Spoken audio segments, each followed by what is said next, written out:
2 മക്കളായ 3-ാം അധ്യായം 1 മുതൽ 40 വരെയുള്ള വാക്യങ്ങൾ. ദേവാലയത്തിന്റെ സംരക്ഷണം. പ്രധാന പുരോഹിതൻ ഓനിയാസ് ദൈവഭക്തനും തിന്മയെ വെറുക്കുന്നവനുമായിരുന്നതിനാൽ വിശുദ്ധ നഗരത്തിന്റെ സമാധാനം അന്യോന്യമായി നിലനിന്നു.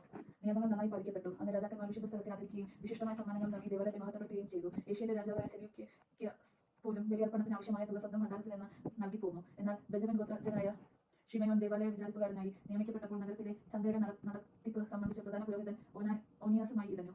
ഓനിയാസ് വഴി വാങ്ങാതിരുന്നാൽ ഷിമയോൻ ദക്ഷിണ സിറിയയുടെ ഫെനീഷ്യയുടെയും അധിപതിയും തർസൂസികാരനുമായ അപ്പോളോണിസിനെ സമീപിച്ചു. ജെറുസലേമിലെ ഭണ്ഡാരം കണക്കില്ലാത്ത പണം കൊണ്ട് നിറഞ്ഞതും അത് ബലിയർപ്പണത്തിന്റെ ഇനത്തിൽ പെടുന്നതല്ലെന്നും രാജാവിന്റെ നിയന്ത്രണത്തിൽ വരുത്താൻ കഴിയുമെന്നും അവൻ അറിയിച്ചു. രാജാവിനെ സന്ദർശിച്ച് അപ്പോളോണിയൂസ് ഈ പണത്തെപ്പറ്റി തനിക്ക് കിട്ടിയ വിവരങ്ങൾ പറഞ്ഞു.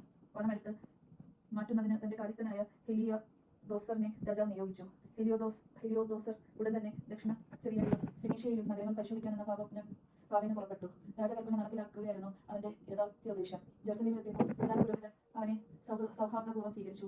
ആഗമന ഉദ്ദേശം അറിയിച്ച ശേഷം അവൻ തനിക്ക് ലഭിച്ചിരുന്ന വിവരങ്ങളുടെ സത്യാവസ്ഥയെക്കുറിച്ച് ആരാഞ്ഞു. വിധവകളുടെയും അനാഥരുടെയും നിക്ഷേപങ്ങളുടെയും ടോബിയാസിന്റെയും പുത്രൻ ഉന്നതസ്ഥാനീയമായ ഹിർക്കാനൂസിന്റെ നിക്ഷേപവും ചേർന്ന് മൊത്തം 400 താലന്ത് വെള്ളിയും 200 താലന്ത് സ്വർണവും ഉണ്ടെന്ന് പ്രധാന പുരോഹിതൻ വിശദീകരിച്ചു. ദുഷ്ടനായ ശിമയോൻ വസ്തുക്കൾ അങ്ങേയറ്റം തെറ്റിദ്ധരിച്ചിരുന്നു. ലോകം മുഴുവൻ ആദരിക്കുന്ന ദൈവാലയത്തിന്റെ പ്രവൃത്തിയിലും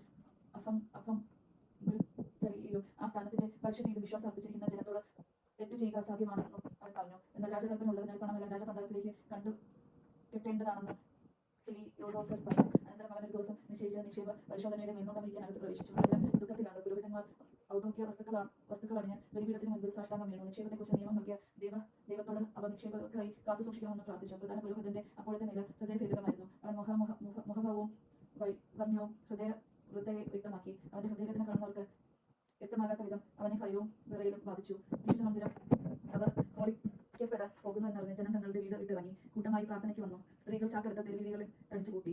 വീടിനുള്ളിൽ ഒതുങ്ങി കഴിഞ്ഞിരുന്ന കന്യകമാരിൽ ചിലർ മതിലിലേക്ക് ചിലർ കവാടങ്ങളിലേക്കും ഓടി. മറ്റു ചിലർ ജാലകങ്ങളിലൂടെ പുറത്തേക്ക് നോക്കി. എല്ലാവരും സ്വർഗ്ഗത്തിലേക്ക് കരങ്ങൾ ഉയർത്തി പ്രാർത്ഥിച്ചു. ജനം ഒരുമിച്ച് സാഷ്ടാംഗം വീണ് കിടക്കുന്നത് ഉത്കണ്ഠയാർന്ന മഹാപുരോഹിതൻ കഠിനവേദന അനുഭവിക്കുന്നതും അതിദയനീയമായ കാഴ്ചയായിരുന്നു. വിശ്വസിച്ചേൽപ്പിച്ച നിക്ഷേപങ്ങൾ ഉടമസ്ഥർക്ക് വേണ്ടി കാത്തു സൂക്ഷിക്കണമേ എന്നവർ സർവശക്തനായ കർത്താവിനോട് വിളിച്ചപേക്ഷിക്കുമ്പോൾ ഹെലിയോദോസ് ലക്ഷ്യത്തിലേക്ക് നീങ്ങിക്കൊണ്ടിരുന്നു. അവൻ അംഗരക്ഷകരോടൊത്ത് ഭണ്ഡാരത്തിൽ സമീപിച്ചപ്പോൾ സകല ശക്തികളുടെയും സ്മാർട്ടും പരമാധികാരിയുമാകാൻ അതിമഹത്തായ ശക്തി പ്രകടിപ്പിച്ചു. ഹെലിയോദോസറിനെ അനുഗമിക്കാൻ ധൈര്യം കാണിച്ചവർ ദൈവത്തിന്റെ ശക്തി ദർശിച്ച് സ്തംഭിതരും ഭയാചിതരുമായി. പ്രൗഢമായ കോപ്പുകൾ അണിഞ്ഞ ഒരു കുതിര ഭയാനകമായി മുഖഭാവമുള്ള ഒരുവനെ വഹിച്ചുകൊണ്ട് അവരുടെ മുമ്പിൽ പ്രത്യക്ഷപ്പെട്ടു. അത് ഹെലിയോദോസറിന്റെ നേരെ കോപവേഷത്തോടെ പാഞ്ഞു ചെന്ന് മുൻകാലുകൾ കൊണ്ട് അവനെ പൊളിച്ചു. കുതിരപ്പുറത്ത് ഇരുന്നവൻ സ്വർണ്ണം കൊണ്ടുള്ള കുടച്ചട്ടയും ആയുധങ്ങളും ധരിച്ചിരിക്കുന്നതായി കാണപ്പെട്ടു. അസാമാന്യമായ കരുത്തുള്ള അതീവ സുന്ദരന്മാരായ 2 യുവാക്കൾ മനോഹര വസ്ത്രങ്ങൾ അണിഞ്ഞ് ഹെലിയോദോസറിന്റെ ഇരുവശങ്ങളിൽ നിന്ന് അവനെ നിരന്തരമായി പ്രഹരിക്കുകയായും കാണപ്പെട്ടു. അവൻ പെട്ടെന്ന് നിലം പതിച്ച് അന്ധകാരം അവനെ മൂടി. അനുയായികൾ വന്ന് അവനെ എടുത്ത്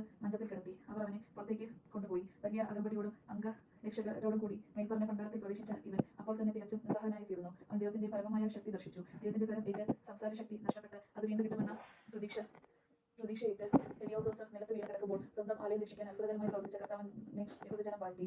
അല്പസമയം മുൻപ് വരെ പരിഭ്രമവും അസ്വസ്ഥതയും മുറ്റിനിന്ന ദൈവാലയത്തിൽ സശക്തനായ കർത്താവ് പ്രത്യക്ഷീകരിച്ചതിനാൽ ആഹ്ലാദം അലതല്ലി. അന്ത്യശ്വാസം വലിക്കുകയായിരുന്ന ഹെലിയോദോസറിന്റെ ജീവന് വേണ്ടി അത്യുന്നതനോട് പ്രാർത്ഥിക്കാൻ അവന്റെ മിത്രങ്ങളിൽ ചിലർ ഓനിയാസിനോട് അഭ്യർത്ഥിച്ചു. യഹൂദർ ഹെലിയോദോസറിനെതിരെ ചതി പ്രയോഗിച്ചെന്ന് രാജാവ് വിചാരിച്ചേക്കുമോ എന്ന് ഭയന്ന പ്രധാന പുരോഹിതൻ അവനെ സുഖപ്രാപ്തനാക്കി ബലിയർപ്പിച്ചു. പ്രധാന പുരോഹിതൻ പരിഹാര ബലി അർപ്പിക്കുമ്പോൾ അതേ യുവാക്കന്മാർ വിഭൂഷണങ്ങളണിഞ്ഞ് ഹെലിയോദോസറിനെ വീണ്ടും പ്രത്യക്ഷപ്പെട്ടു പറഞ്ഞു: പ്രധാന പുരോഹിതനായ ഓനിയാസിനോട് നന്ദിയുള്ളവരായിരിക്കുക. അവന് പ്രതിയാണ് കർത്താവ് നിന്റെ ജീവൻ രക്ഷിച്ചത്. ദൈവത്താൽ പ്രചരിപ്പിക്കപ്പെട്ട നീ അവിടുത്തെ മഹത്തായ ശക്തി ലോകം മുഴുവൻ അറിയിക്കുക. ഇത് പറഞ്ഞിട്ട് അവൻ അപ്രത്യക്ഷനായി.